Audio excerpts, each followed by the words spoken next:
Namun sebelum kita bahas terkait dengan penambahan anggaran kesehatan, tapi kenapa akhirnya iuran juga dinaikkan, kita akan baca dulu kira-kira respon dari netizen yang sudah masuk ke meja Ekonomek. Kita lihat sama-sama. Yang pertama, dari MMI UT, gaji pejabat BPJS-nya turunin dong karena gaji mereka lebih besar dari biaya yang rakyat pakai. Lalu juga ada komentar dari Henny 1590, iuran naik tapi fasilitasnya gimana? Gue sekeluarga punya BPJS tapi yang pakai itu cuma bokap aja, ayahnya saja. Daftar subuh anti dari jam 9. Dokternya datang jam 4 terus tahu-tahu nggak ada kebagian jatah diperiksa. Mau kemana arahnya? Berikutnya, Kang Ereng 2025, orang sehat jadi sakit gara-gara mikirin tagihan iuran BPJS. Langsung, to the point. Berikutnya, Eka Mardiana, layanannya juga ditingkatkan Pak. Kalau iuran dinaikkan, buktinya aja saya ke IGD mau pakai BPJS nggak bisa di-cover. Padahal setiap bulannya gaji suami dipotong. Kalau bisa pelayanannya atau perawat dan dokternya juga harus bisa lebih ramah lagi Pak untuk menghadapi pasien. Jangan bertanya, tidak diperiksa, sudah memastikan rasa sakitnya seperti apa. Banyak nampaknya sepertinya komen-komen yang cukup konstruktif negatif gitu ya terkait dengan pelayanan dari BPJS sendiri gitu ya. Saya mungkin ke Pak Prof. Hosbula terlebih dahulu sebelum saya ke Bang Zainul. Prof, melihat kondisi BPJS dan kondisi bagaimana di rumah sakit, treatment ke pasien, nampak banyak yang cukup pesimis gitu bahwa dengan peningkatan iuran tidak dibarengi dengan peningkatan pelayanan. Gimana Prof melihatnya, Prof?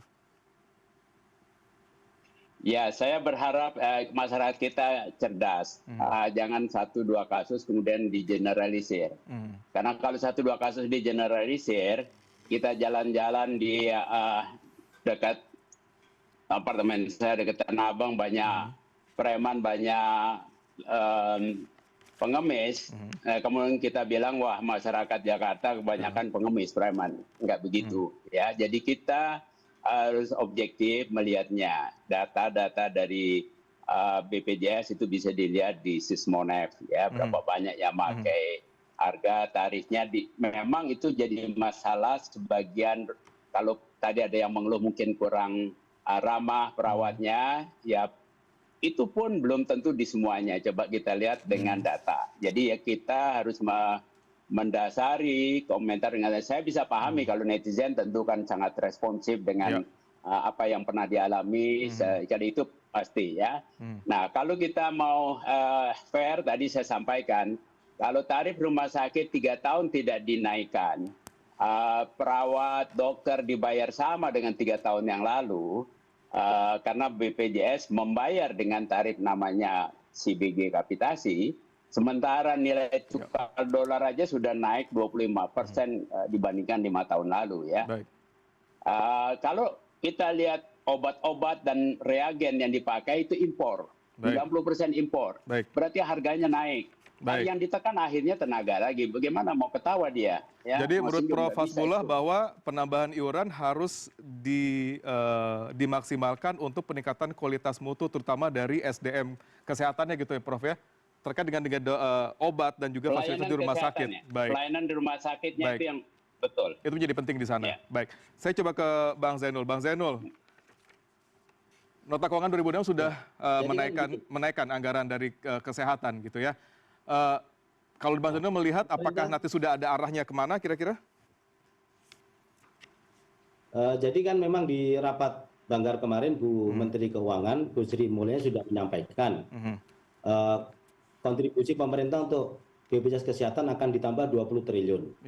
Dari 49 menjadi 69 triliun. Saya kira ini menjawab kebutuhan BPJS yang diproyeksikan 2026 kalau tetap seperti sekarang tidak ditambah akan defisit 26T. Artinya apa? Akan ada penambahan 20 triliun untuk menutup potensi defisit BPJS di tahun depan. Tapi bagi kami di Komisi 9, penambahan 20T itu tidak dalam rangka untuk menaikkan iuran dari kepesertaan. Ini dipakai untuk menambah jumlah penerima manfaat. Kenapa? Karena hari ini, Bang Ruli, ada 58 juta peserta BPJS yang nonaktif, yang menunggak. Yang ini kalau tidak dikasih solusi dengan menambah kuota PBI, ini nggak ada solusinya nanti. 58 juta orang ini kalau datang ke rumah sakit, nggak pakai uang pribadi, pasti ditolak rumah sakit. Separah apapun sakitnya. Baik. Nah, ini kan nggak boleh. Negara, pemerintah membiarkan ada warga masyarakat datang ke rumah sakit, nggak dilayani gara-gara kepesertaan bisnisnya non-aktif, kan nggak boleh. Harus ada solusinya kan. Kalau mau benar-benar nggak mampu, kasih ruang untuk pindah ke PBI. Problemnya adalah kuota PBI sampai sekarang belum ditambah oleh pemerintah. Oleh karena itu kita minta tambahan 20 triliun itu untuk menambah kuota PBI. Masa 20 T ditambah kok terima manfaatnya nggak bertambah, hanya dipakai untuk menumpuk di penerima manfaat yang sama. Itu yang kami keberatan.